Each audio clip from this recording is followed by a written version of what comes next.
পৃথিবীতে অনেক বিস্ময়কর স্থাপনা রয়েছে, যার খুঁটিনাটি আমরা আজও জানি না।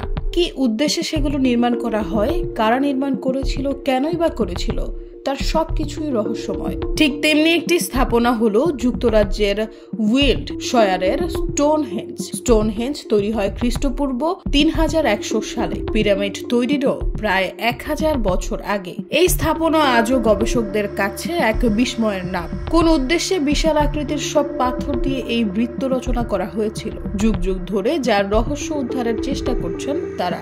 এ থেকে নানা মতবাদ উঠে এসেছে। এরই মধ্যে সম্প্রতি করা এক গবেষণায় স্টোনহেঞ্জের রহস্য উন্মোচিত হয়েছে। গবেষণার কাজে ছিলেন যুক্তরাজ্যের প্রত্নতাত্ত্বিক ও ইউনিভার্সিটি অফ লন্ডনে প্রাক ইতিহাসের অধ্যাপক মাইক পার্কার পিয়ারসন।